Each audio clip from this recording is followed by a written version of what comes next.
Welcome to Lesson 7, Using Content-Aware Tools in Photoshop. This lesson is specifically about the content-aware tools that you can take advantage of in Photoshop. They're all over the place, and unless you're really looking, you may miss some of them. The easiest one to notice and use is Content-Aware Scale. Now, I'm taking this image, and the first thing I need to do is turn it into a layer. So I'm holding down my Alt key, or Option if you're on the Mac, and double-clicking on Background. That turns it into layer 0, and that also gives me the ability to take advantage of Content-Aware Scale, which is grayed out if you're working with the background. When I select this, you'll notice that I can scale out or in, and it tries to recognize the content that's in the image and not distort it. Now I'm pressing Escape to escape this to show you how you can even better control this. I'm taking my quick selection tool and I'm selecting the teacher. I'm assuming she's a teacher.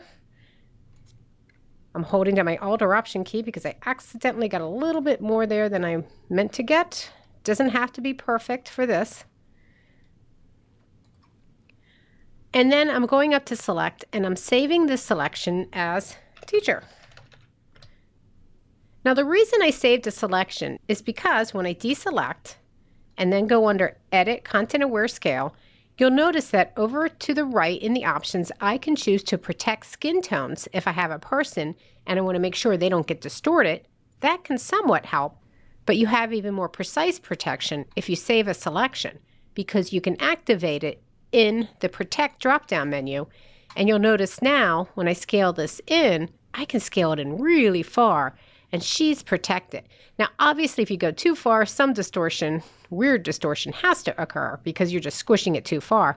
But up until the point where you reach the edge of the protected area, it gives you a really good result. Now, this is even if you go out. So you'll notice I'm stretching this out because maybe I need this for a headline and I need to really go out far. And I'm stretching and stretching and stretching. And the board's getting stretched, but she's not. I'm going to confirm that, and then I'm going under Image, Reveal All to show what I've stretched.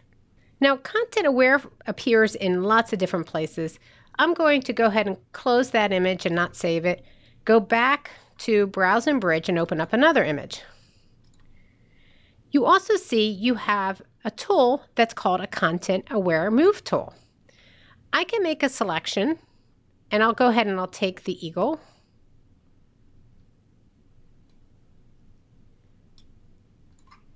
And if I move him, Photoshop will try to replace where he was and blend him into another area, giving you a nice feathered selection. Now you can see a little bit of feathering on the end where I didn't do a great selection of the wings, but overall a pretty darn good selection and movement. That would have taken me a lot longer to do by myself.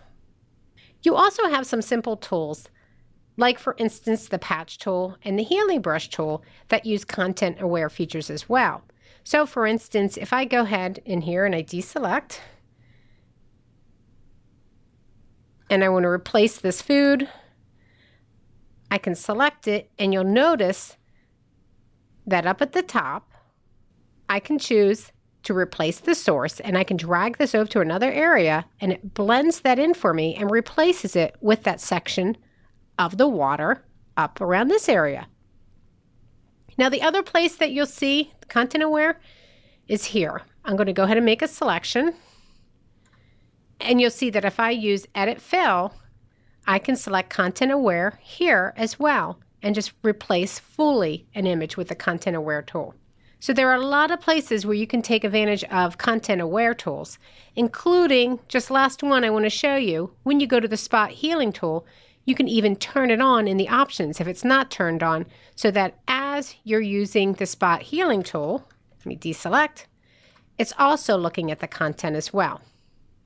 So in this lesson, you learned about the Content Aware tools. This has been Jennifer Smith for Digital Classroom.